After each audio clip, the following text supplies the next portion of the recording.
The sun dipped behind the shattered skyline of what was once a bustling city. The horizon was a jagged silhouette of crumbled skyscrapers and skeletal remains of towers, their glass long shattered, echoing the collapse of civilization itself. Streets lay deserted, littered with the forgotten remnants of a world lost, overturned cars, abandoned belongings, and the silent hum of nature slowly reclaiming the ruins. Among these ruins, a small group of survivors moved with calculated caution. Their leader, Marcus, was a man hardened by loss but unyielding in spirit. He scanned the horizon through the cracked lenses of his goggles, his eyes sharp beneath the grime and sweat. Around him, his group mirrored his vigilance, silent, tense, every step deliberate. Dead America. That was the name whispered in fearful tones, the term survivors used for what the nation had become. A land overrun by creatures once human but now something else, relentless and driven by a primal hunger. The infected, as they called them, were neither fully alive nor truly dead. They lurked in shadows and moved in mindless hordes, forcing pockets of humanity underground or into desperate resistance. Marcus's group wasn't just another band of survivors. They called themselves the Hidden Resistance, a name born from necessity and hope. Unlike the scattered, hopeless masses who roamed aimlessly or huddled in fortified shelters, the Hidden Resistance fought back, stealthily, strategically, and with an iron resolve to reclaim their country. Tonight was crucial. Intelligence had come through a crackling radio channel. A safe house deep within the city held supplies vital for survival, food, medical kits, and most importantly, information. Marcus's team needed those supplies to keep their resistance alive, but the safe house was dangerously close to infected territory. The narrow alley they navigated was slick with rainwater, shadows thick enough to swallow a man whole. Silent alarms no longer worked, the infected responded to noise and movement, a simple mistake turning into a deadly trap. Each member of the group carried lightweight weapons, modified crossbows, makeshift knives, and quiet pistols loaded with non-lethal rounds. Their goal wasn't to slaughter but to outsmart and outlast. Jenna, the group's scout and Marcus's closest ally, moved ahead. Her sharp eyes caught every flicker of movement, every unnatural sound. Behind her, Alex, the group's medic, adjusted the strap of his worn backpack, ready for whatever emergency might come. At the rear, Eli, the youngest member, clutched his crossbow tightly, nerves masked by determination. A faint rustle echoed nearby, freezing them mid-step. Marcus held up a hand. Everyone flattened against the damp brick walls, breath held tight. From the corner of his eye, Marcus saw a figure stumble into view, pale, jerking with unnatural movements, a low guttural sound slipping past cracked lips. One of the infected, a lone scout separated from the pack. Jenna's fingers twitched on her crossbow, but Marcus shook his head subtly, no shots tonight. The infected's presence was a warning, more could be close. The group melted back into the shadows, retracing steps until the creature lost their scent. They pushed on until the towering skeleton of the old library appeared ahead, the rumored safe house. Its front doors were shattered, the interior swallowed by darkness and silence. Marcus signaled the group to halt and crouch. "Jenna, check the perimeter," he whispered. She nodded, disappearing into the shadows with the silent grace of a ghost. Minutes later, Jenna's voice crackled through their comms, low and urgent. "Clear on the outside. But something's not right. No signs of survivors, but the place feels off." Marcus's jaw tightened.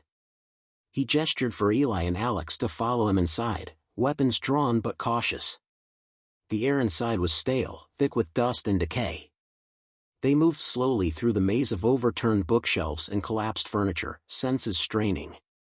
In the corner of the main hall, they found what they had come for, crates labeled with government seals, containing preserved rations and medical supplies. Relief washed over Marcus, but it was short-lived. A soft shuffling noise came from the basement stairs. "Someone's down there," whispered Eli, voice barely audible. Marcus signaled to proceed with extreme caution. The group descended, flashlights piercing the gloom. The basement was a cramped space filled with overturned tables and broken equipment. Then, from the corner, a figure emerged, not infected, but a young woman, gaunt and weary. I'm Rachel, she said quickly, eyes darting to the weapons. I've been here since the outbreak. I'm part of another group, we thought this place was secure. Marcus lowered his weapon slightly. We're the hidden resistance. We're here for supplies to keep fighting. Rachel's eyes flickered with a mixture of hope and fear. The infected, they're changing. Not just mindless anymore. Something's making them smarter, hunting in packs, setting traps. If we don't move fast, this city will fall completely. Marcus exchanged a glance with Jenna, who had just rejoined them. The threat was evolving, and their fight was only just beginning. Then we take back this city, Marcus said firmly. Together. Outside, the wind howled through the broken windows, carrying with it the faint, chilling groans of the dead. But inside the battered walls of the old library, a spark of resistance flickered to life, quiet, determined, and ready to face the shadows of dead America. The faint flicker of the emergency lights in the basement cast long, unsettling shadows that danced along the cracked concrete walls. The group clustered close, their breaths shallow, each heartbeat pounding louder in the oppressive silence. The distant groans from the infected outside were a grim reminder that safety was fragile, and time was slipping away. Rachel wiped the sweat from her brow, her eyes still scanning every corner as if expecting the walls themselves to betray them. We can't stay here long, she said, her voice barely above a whisper. Their packs are getting organized. We've seen coordinated hunts, the infected no longer roam aimlessly. Marcus nodded, his face grim. That's exactly why we need these supplies. Our resistance depends on staying one step ahead. Alex carefully opened one of the crates marked with faded government insignia, revealing canned goods and medical packs, their sealed packages promising fragile hope. Eli's fingers trembled as he picked up a ration bar, a rare luxury in dead America. Suddenly, the sharp crack of a floorboard upstairs echoed through the basement, freezing everyone in place. Marcus raised a hand, signaling silence. The sound was too deliberate to be accidental. Someone's coming, Jenna said, her voice taut with tension. Could be infected, or worse, hostile survivors. The group exchanged uneasy looks. In this fractured world, not all survivors were allies. Many groups had turned on each other, driven by desperation and fear. Marcus's grip tightened on his crossbow. Get ready. We hold our ground here. No unnecessary noise. The heavy footsteps grew closer, slow and measured. From the staircase emerged a tall man, his face shadowed beneath a hood, hands raised to show he meant no harm. His eyes were sharp, wary, but not hostile. Wait, the man called out. I'm with the North Watch. Heard you on the radio. Thought you might need help. Marcus relaxed slightly but kept his weapon trained. North Watch? Prove it. The man lifted a battered patch from inside his jacket, a faded emblem of a falcon in flight. We've been tracking infected movements across the city, he explained. We have a safe zone not far from here. If you're with the resistance, you're welcome to join. Rachel exchanged a hopeful glance with Marcus. We've been isolated for too long.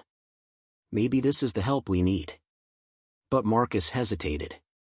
Trust was a luxury dead America rarely allowed. We'll follow you. But one wrong move, and this ends badly. The group packed what they could carry, leaving the rest behind. As they ascended the stairs, every creak felt like an alarm bell. Outside, the city was cloaked in twilight, the sky a bruised purple. The streets were a maze of shadows.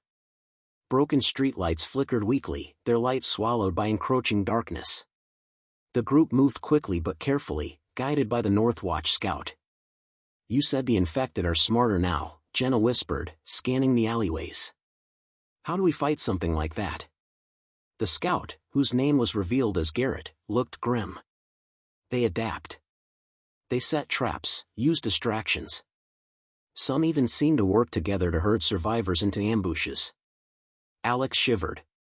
It's like they're evolving. Marcus frowned. Then we have to evolve faster. Suddenly, a distant scream pierced the night, sharp and desperate. The group froze. That's them, Garrett said grimly. The infected are attacking another group. We don't have much time. Marcus motioned for the team to move faster, every step laden with urgency. As they rounded a corner, they saw flickering flames devouring a small building. Shadowy figures writhed in the firelight, a mix of survivors and infected locked in a deadly struggle. Without hesitation, Marcus barked orders. We can't save everyone, but we can create a distraction. Jenna, flank left and create noise. Eli and Alex, cover the rear. Rachel and I will draw some of them away. The plan was risky, but hesitation meant death. Jenna melted into the darkness, her crossbow loaded. She fired a few bolts into a stack of crates, sending a loud crash echoing through the street. The infected reacted immediately, their grotesque forms lurching toward the noise. Marcus led the others through a narrow alley, heart hammering in his chest. They ducked behind a collapsed wall as the infected passed, their guttural snarls fading into the distance. Breathing hard, Marcus looked back to see Jenna rejoin them, eyes fierce but uninjured. Good work, he said. But this was just a taste. The city is becoming a hunting ground. We can't let fear take hold. The group pressed onward, adrenaline mingling with a growing resolve. They were not just survivors, they were fighters. In Dead America, the true battle wasn't just against the infected, it was against despair. As they approached the North Watch safe zone, a towering barricade came into view, constructed from scavenged metal and reinforced wood. Armed sentries scanned the streets, their faces a mixture of weariness and determination. One of the guards stepped forward, lowering his weapon slightly. You're with Marcus? The Resistance? Marcus nodded. We are. The guard studied them for a moment before swinging open the gate. Inside, the safe zone buzzed with quiet activity. Makeshift tents lined the area, and small groups of survivors shared whispered conversations. A flickering fire illuminated faces marked by hardship but also hope. Garrett guided them to a central tent, where a woman with steel-gray hair waited. This is Commander Alara, Garrett said softly. Alara looked up, her piercing eyes meeting Marcus's. You've come a long way. Marcus met her gaze steadily. We need allies, information, and a way to turn the tide. Alara nodded.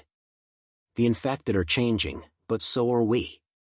We have plans, but we need every hand we can get. Outside, the night deepened, and somewhere beyond the barricades, the infected roamed. But within these walls, a fragile spark of hope flickered. The hidden resistance had found a new home, and the fight for Dead America was far from over. The first light of dawn filtered weakly through the torn canvas of the safe zone tents, casting long shadows over the guarded camp. Inside the central tent, Commander Alara spread a tattered map across a rough wooden table. The room was quiet except for the soft murmur of voices outside and the occasional rustle of papers. Marcus and his group gathered around, eyes fixed on the map.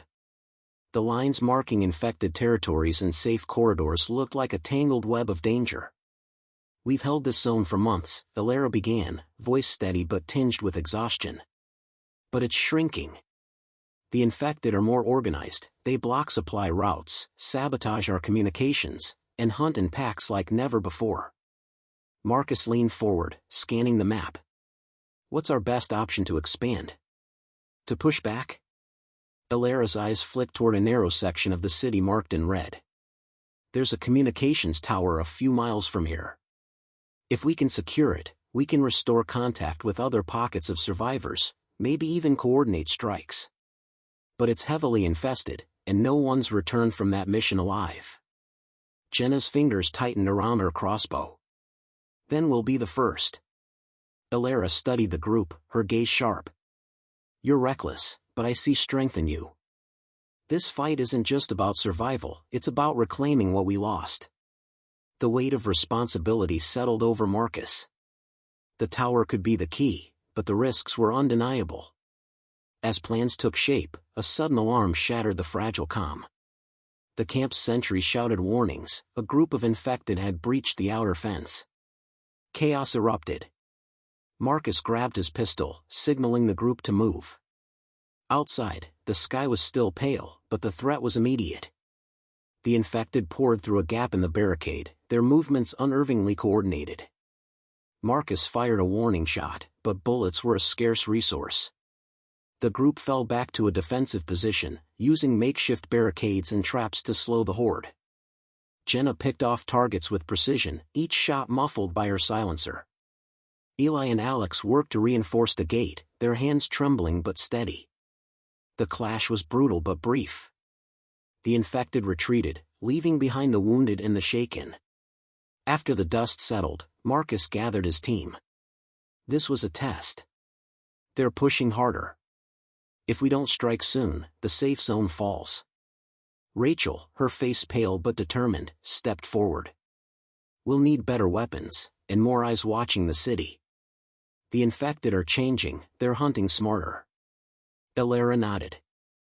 We have scouts, but their numbers are thin. We need to find allies, survivors who can join our fight.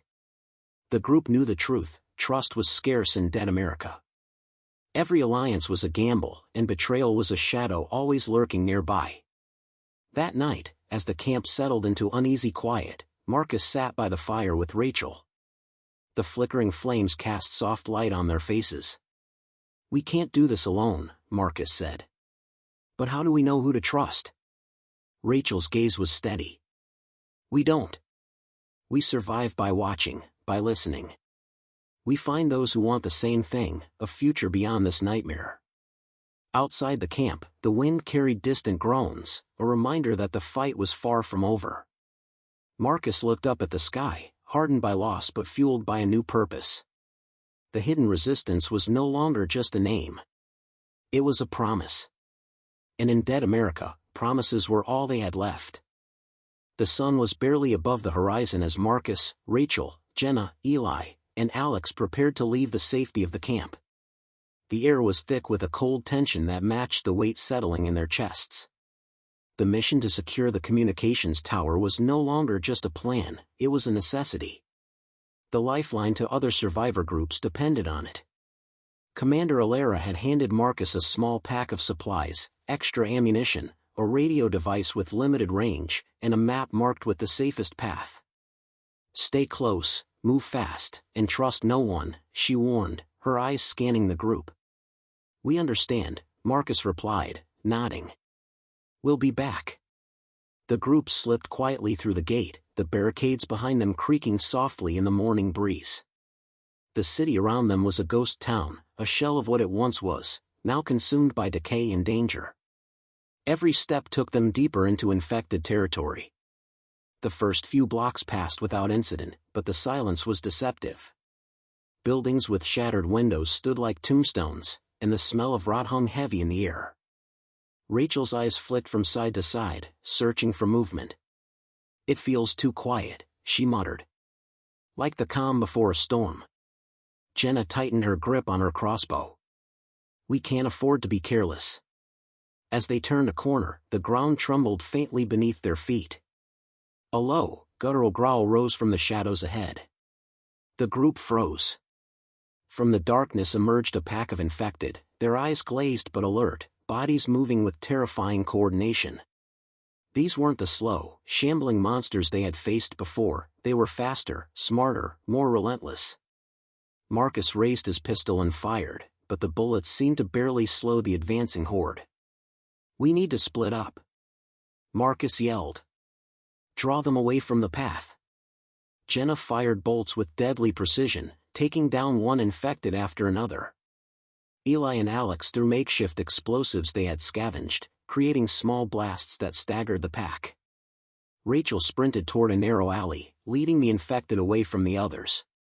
Her heart pounded as she ducked behind overturned cars and piles of debris, the snarls closing in. Suddenly, a figure appeared from the shadows, a survivor, ragged and cautious, but human. Wait, he called out. I'm not one of them. Rachel hesitated but didn't stop. The man moved faster, keeping pace. Name's Cole, he said breathlessly. I know a way through the tunnels to the tower. It's dangerous, but it's the fastest route. Rachel looked back to see the infected closing in. All right. Lead the way. The group reunited at the alley's end, watching Cole as he pulled aside a rusted grate revealing a dark entrance. The tunnels beneath the city were old subway lines, abandoned and forgotten, but now a possible lifeline.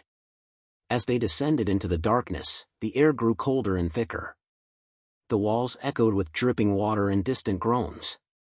"Stay close," Cole warned. "There are infected down here, but fewer. And traps, lots of traps." The group moved cautiously, flashlights piercing the black. Every sound was amplified, the scurry of rats, the drip of water, the distant shuffle of feet. Suddenly, a sharp click echoed. Jenna froze, pointing at the floor. "Pressure plate." Marcus signaled everyone to halt. Alex carefully stepped forward, using a stick to prod the area ahead. A hidden spike trap shot out, barely missing his leg. "Careful," Cole whispered. "This tunnel is full of dangers. Not just infected." Hours seemed to pass as they navigated twists and turns, dodging traps and avoiding groups of infected. The tension was suffocating, and every step felt like walking on a knife's edge. Finally, a faint blue glow appeared ahead, the communications tower. It rose like a beacon in the darkness, its antenna cracked but standing tall. Relief surged through the group, but Marcus knew the real challenge was just beginning. The tower was guarded, not just by infected, but by hostile survivors who saw it as their own domain. "We'll have to be smart," Marcus said quietly. "Stealth first, fight only if we have no choice." As they approached the base of the tower, shadows shifted. Figures stepped into the light, armed, wary, and ready. A tense standoff began. One man, his face marked by scars, raised his hands. "Who are you? What's your business here?" Marcus held up the radio. "We're with the Resistance. We need this tower to save what's left of America." The man studied them, then nodded slowly. "You'll have to prove it." In that moment, Marcus realized the fight for survival was more complicated than battling the infected. It was a battle for trust, for control, and for a future that seemed more fragile than ever. The scarred man lowered his weapon but kept his eyes locked on Marcus and his team. Behind him, several others remained tense, fingers twitching near their triggers. The atmosphere was thick with suspicion, every breath held as if waiting for a signal to ignite chaos. "I'm Harlan," the man said finally, voice rough and commanding. "We control this tower. We've been here for months, keeping the infected at bay, and we don't trust anyone who just shows up claiming to be Resistance." Marcus nodded slowly, weighing his words. "I get it. Trust is earned, not given. But without this tower, no one out there can call for help or coordinate. We're fighting the same enemy." Harlan's eyes narrowed. "And how do we know you're not leading a horde right to our doorstep?" Rachel stepped forward, her voice steady. "Because if we wanted to do that, we would have already." A tense silence followed. The standoff felt like it could shatter the fragile peace any second. Then a young woman from Harlan's group spoke up. "We've seen others come through, groups that promised help, but left us to die. We're tired of being betrayed." Marcus understood. In dead America, betrayal was common, survival was selfish, and hope was scarce. Yet, this tower represented a chance for something more. "We don't want to fight," Marcus said. "Let us prove ourselves. Work together, share resources, rebuild communication. That's the only way forward." Harlan studied them for a long moment, then finally gestured toward a battered door. "Come inside. But any sign of treachery, and you're out of here. Or worse." The group stepped cautiously into the tower's base. Inside was cramped but functional, radios and old computers cobbled together with wires and hope. A few others sat huddled around, tired but alert. As Marcus and Harlan exchanged information, a distant rumble shook the building. The ground vibrated, dust falling from the ceiling. "The infected," Harlan growled. "They're coming. A big wave. They must have smelled us." Marcus felt the weight of the moment crush down. "We have to hold this place. Together." Orders were shouted, weapons readied, barricades reinforced. The survivors prepared to defend the tower with everything they had. Outside, the infected swarmed like a tide against a crumbling seawall. The sound of their growls mixed with the screams of the living, echoing through the desolate streets. Marcus stood shoulder to shoulder with Harlan and his people, firing, shouting, fighting not just for survival, but for a fragile alliance. Minutes stretched into hours. The horde pressed relentlessly. Inside, Jenna's crossbow sang with deadly accuracy. Rachel patched wounds and loaded rifles. Eli and Alex worked feverishly to repair the radios, desperate to send out a distress call. Suddenly, the power flickered and went out, plunging the tower into darkness. Panic flared for a moment until someone found a flashlight. The battle continued under harsh beams of light, shadows dancing on broken walls.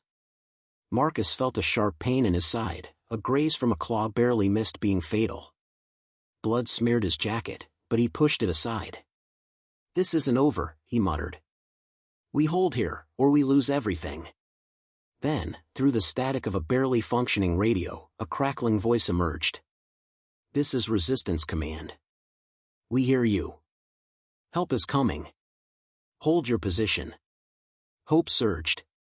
The fight renewed with fresh determination. As dawn approached, the infected began to thin, retreating before the rising sun. Exhausted, wounded, but alive, Marcus and the combined survivors surveyed their battered stronghold. Harlan finally extended a hand. "Maybe there's hope after all." Marcus grasped it firmly. "Together, we're stronger." But even as they spoke, Marcus knew this was only one battle in a war that would test every ounce of their courage and trust. Dead America was broken, but the hidden resistance was rising, ready to fight back against all odds. Ready for Part 6? This part dives into the fierce defense, the fragile alliance, and the sparks of hope amid chaos. The sun climbed higher, casting harsh light on the battered communications tower and the ragged survivors who now guarded it. The dawn revealed the scars of the previous night's battle, broken barricades, scattered weapons, and the eerie silence of a temporarily beaten horde. Marcus stood on the tower's rooftop, surveying the surrounding cityscape with a keen eye. The streets were littered with abandoned vehicles and debris, and distant groans echoed faintly, a grim reminder that the infected would return. But for now, there was a fragile peace. Beside him, Harlan lit a cigarette, the smoke curling into the morning air. "You've got guts, Marcus. Most wouldn't have lasted through that fight." Marcus didn't smile. "We don't have the luxury of quitting." Their uneasy alliance was a beginning, but the challenges ahead were far from over. The tower was a valuable asset, but also a magnet for danger, from both the infected and desperate humans. Back inside, Rachel and Jenna worked side by side, organizing supplies and patching up wounds. Rachel's hands moved quickly, but her mind was elsewhere. Trust was a fragile thing here, and every new face brought questions. Jenna glanced over. "You think Harlan's people will stick around?" Rachel shrugged. "For now, yes. But people are unpredictable. When fear sets in, alliances can crumble." Suddenly, Eli burst into the room, breathless and wide-eyed. "We've got a problem." Marcus and Harlan exchanged quick glances. "What is it?" Marcus asked. The radios picked up chatter. Not from the infected, but from another survivor group.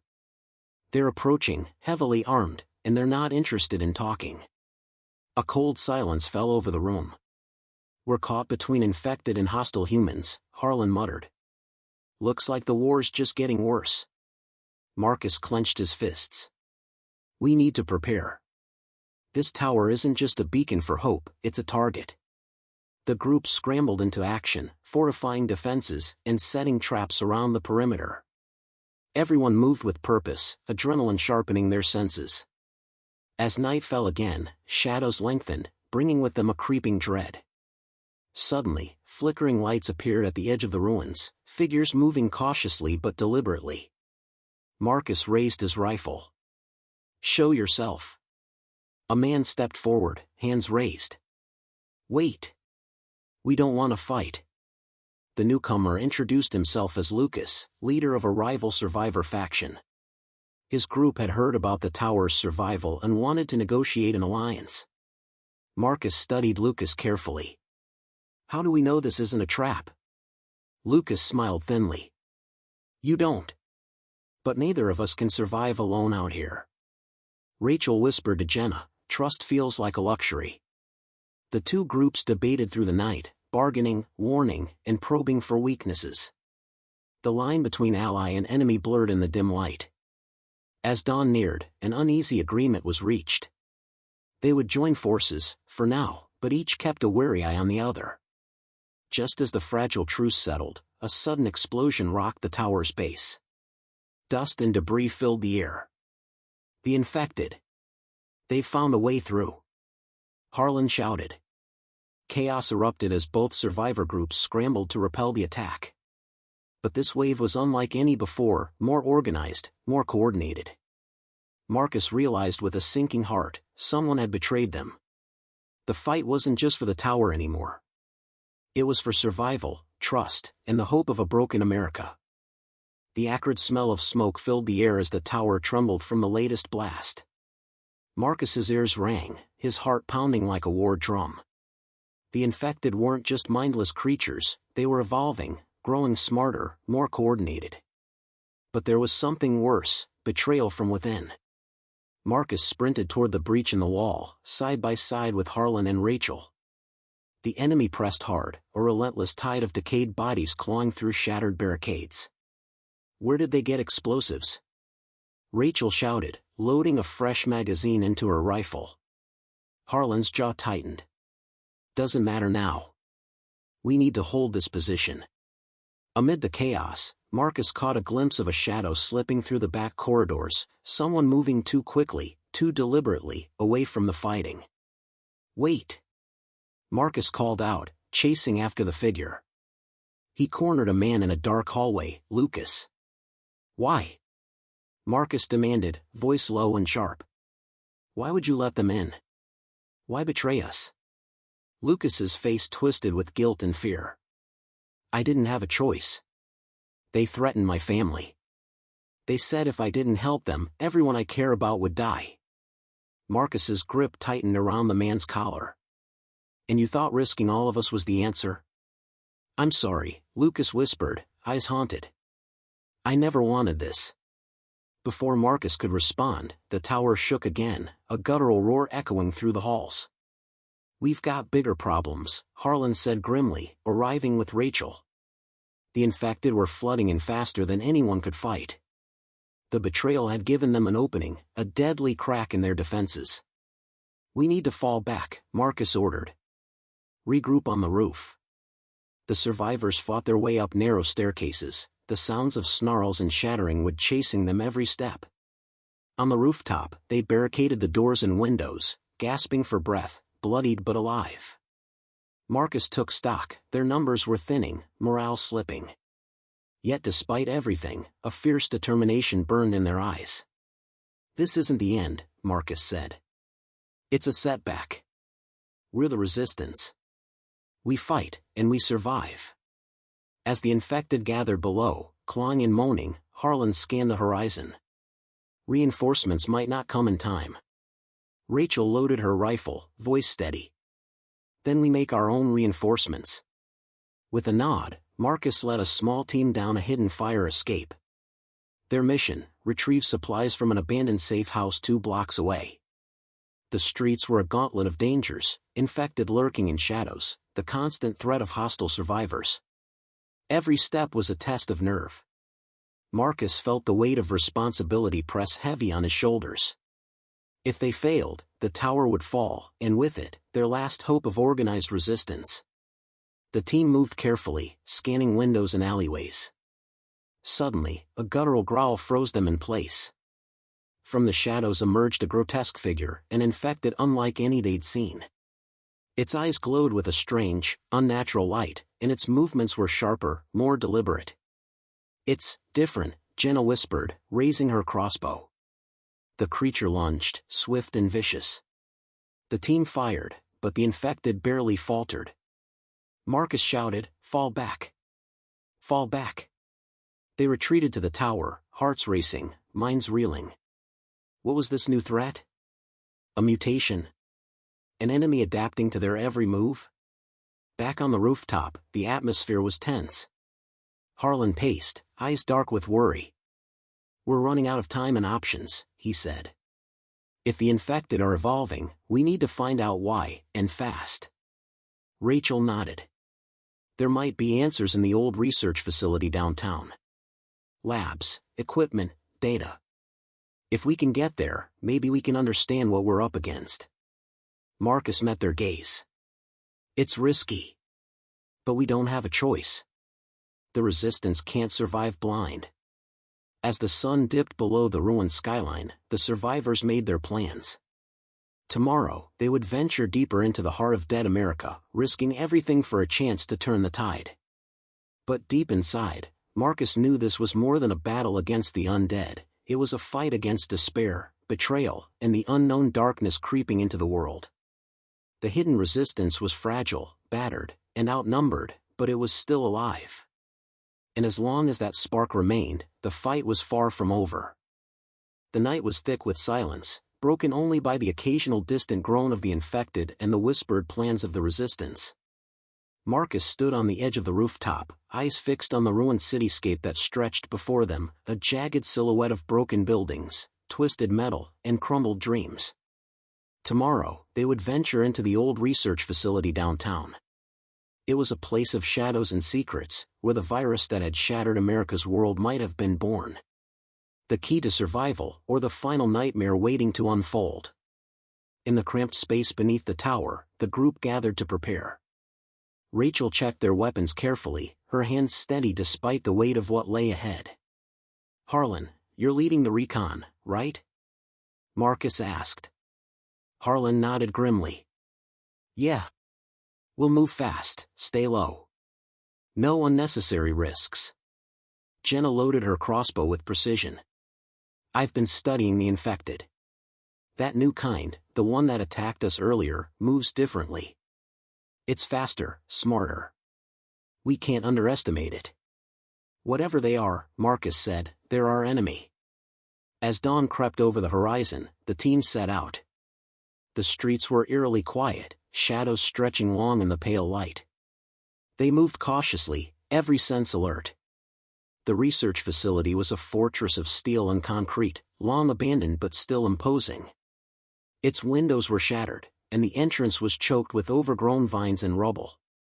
Marcus pushed open the heavy door, and the smell of decay hit them immediately, stale air mixed with chemicals and something metallic.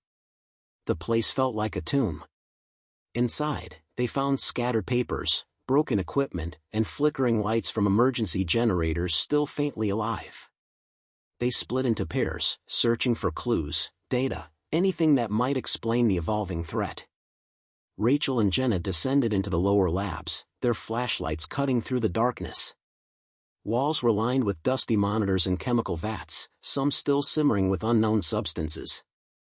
"Look at this," Jenna whispered, pointing to a series of graphs and charts on a cracked screen. Rachel frowned. "This research, it's about the virus mutating. They were trying to create a cure, but it looks like it made the infection worse. More aggressive." Suddenly, a distant noise echoed, a metallic clang, followed by low growls. "We're not alone," Rachel said, pulling her rifle into position. From the shadows, a group of infected lunged forward, but these were different, more coordinated, almost tactical in their movements. The team fired quickly, taking them down one by one, but more kept coming. In the chaos, Marcus and Harlan rushed to support Rachel and Jenna. Bullets echoed through the halls, the fight a brutal dance between survival and death. After what felt like an eternity, the team regrouped, breathing hard, eyes wide. "We need to move faster," Marcus said. "There's more of them coming." Deeper in the facility, they found a locked lab door with a flickering keypad. Marcus pried it open, revealing rows of data drives and scientific records. Jenna scanned the files. "This explains the mutations. The virus has been evolving based on something in the environment, some kind of catalyst underground. And there's mention of experiments, human trials." Rachel's voice dropped. "They were trying to control it by experimenting on people. No wonder it got worse. Marcus's mind raced. If the virus was evolving on its own, driven by some external factor, then the infected were only going to become more dangerous. Suddenly, the building shook violently, alarms blaring. "They're coming!" Harlan shouted. "We need to get out, now!" The team grabbed what they could, data drives, documents, anything that might help the resistance, and bolted for the exit. Outside, the infected swarmed, blocking their path. But this time, Marcus noticed something chilling. Among the undead were humans, wearing scavenged gear, using weapons with deadly precision. "They're using survivors to fight us," Rachel whispered, horror in her voice. "Mercenaries, or worse, traitors." The battle that followed was fierce and desperate. Bullets flew, makeshift explosives detonated, and the resistance fought with everything they had. Marcus found himself face to face with a man he once called a friend, now a cold-eyed enemy. Their fight was brutal and personal, a clash of ideals and survival. As the dust settled, the resistance stood bloodied but unbroken. The price was high, several injured, some lost, but the data was safe. Back at the tower, the team pored over the information. The truth was grim, but it was hope. The knowledge that the virus's evolution was tied to a specific catalyst gave them a target. Marcus addressed the group. "We've found the reason behind the changes. Now, we fight smarter. We find that catalyst, and we stop this nightmare before it consumes what's left of our world." The resistance's struggle was far from over. The road ahead was dark and dangerous, filled with betrayals, new enemies, and horrors no one had imagined. But they had a purpose, a mission that might save humanity from extinction. And as long as they stood together, even in dead America's darkest hours, the fight for survival was not lost. Would you like me to continue with Part 9 next? The story is reaching a critical turning point with new enemies and deeper mysteries. The data from the research facility had shaken the resistance to its core. The virus was no longer just a random infection, it was adapting, changing, powered by something beneath the city. That something was what Marcus now called the catalyst, and it was their only hope to stop the infection's relentless evolution. But finding the catalyst meant venturing into dead America's most dangerous zone, the underground tunnels beneath the city, a maze of forgotten subway lines, collapsed sewers, and hidden research bunkers. Few who entered ever returned. Marcus stood before the group in the dim light of the tower's command room. The map on the wall showed a web of tunnels spreading beneath them. "This is it," Marcus said, voice low but resolute. "The catalyst is down there. If we can destroy it, maybe we can stop the virus from evolving further." Rachel traced a finger along the map. "But the tunnels are crawling with infected, and worse, those mercenaries we saw. They won't let us get close without a fight." Harlan grunted. "Then we make sure we're ready." Preparations began immediately. Weapons were cleaned and loaded. Molotov cocktails were crafted. Every member of the resistance prepared for the descent into hell. When night fell, the team slipped out of the tower under cover of darkness, moving silently toward the nearest tunnel entrance, hidden behind a crumbling subway station. The cold air hit them as they descended, flashlights piercing the blackness. The tunnel walls dripped with moisture, echoes bouncing off the stone, and somewhere deep below, a faint hum pulsed, like the heartbeat of the city itself. The further they went, the thicker the air became, stale, heavy, and tainted. Suddenly, a distant shriek echoed, chilling and raw. "We're not alone," Jenna whispered. As they rounded a bend, the tunnel opened into a vast underground chamber, glowing with an eerie, unnatural light. In the center, a pulsating mass of organic matter clung to the ceiling, a grotesque, writhing form of tendrils and veins. "The catalyst. It's feeding the virus," Rachel said, voice trembling. "It's alive." Before they could react, the ground shook violently. From the shadows emerged infected, twisted, and more dangerous than any they had faced. The catalyst seemed to control them, animating them with unnatural force. A battle erupted.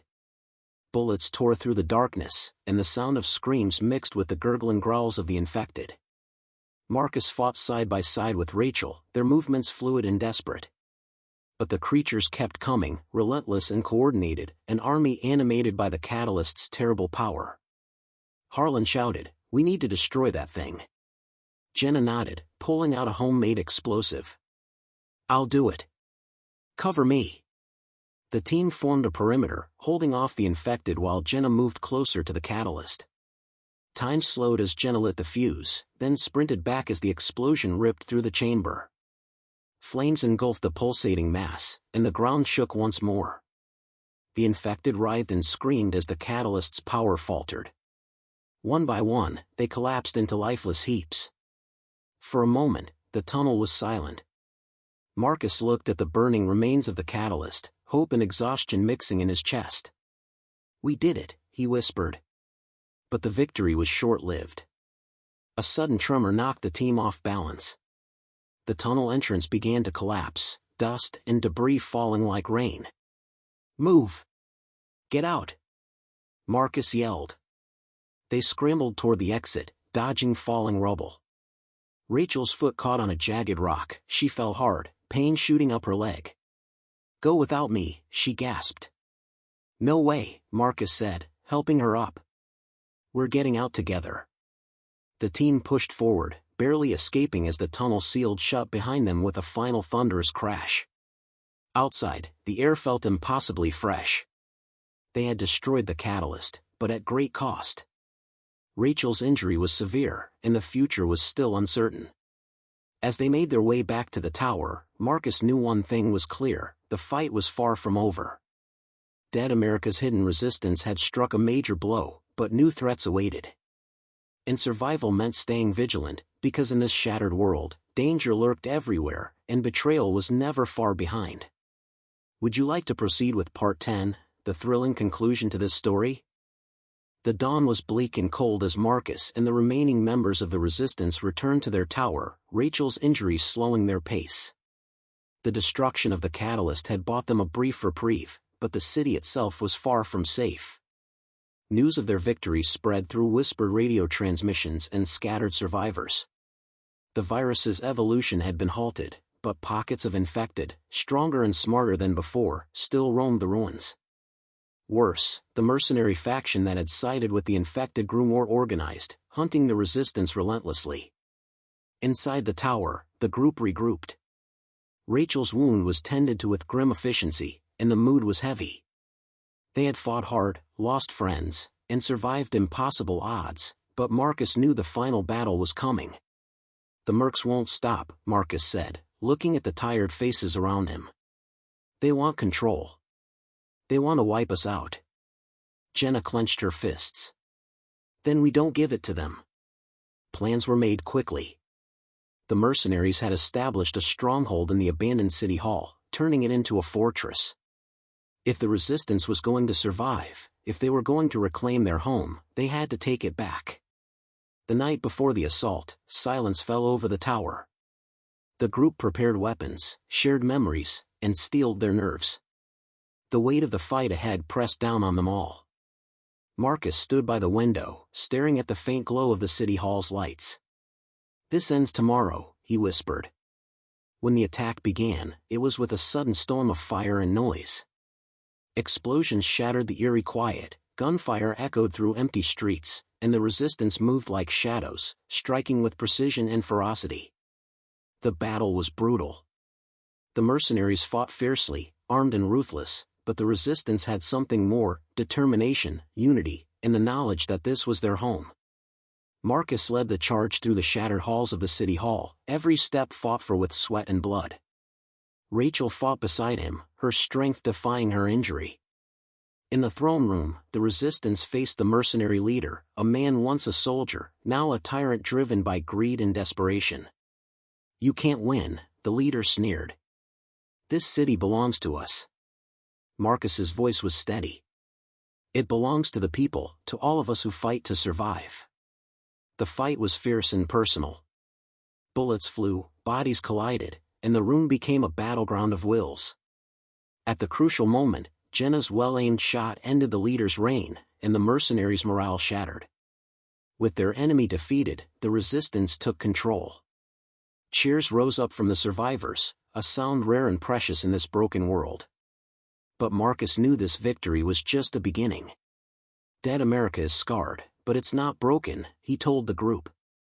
We've fought the darkness and stood strong. Now, we rebuild, together. The resistance didn't just survive, they became a beacon of hope for others. Word spread, and more survivors joined their ranks. Though the fight had been long and costly, the hidden resistance had proven that even in the darkest times, humanity's spirit could not be extinguished. The road ahead was uncertain, but Marcus and his friends faced it with unshakable resolve. For in Dead America, as long as a few stood tall and refused to surrender, there was still a chance for a new dawn. That completes the full 10-part story outline with engaging, suspenseful, and monetization-friendly content. Would you like me to help with anything else, perhaps a summary, character profiles, or a photo prompt for this story?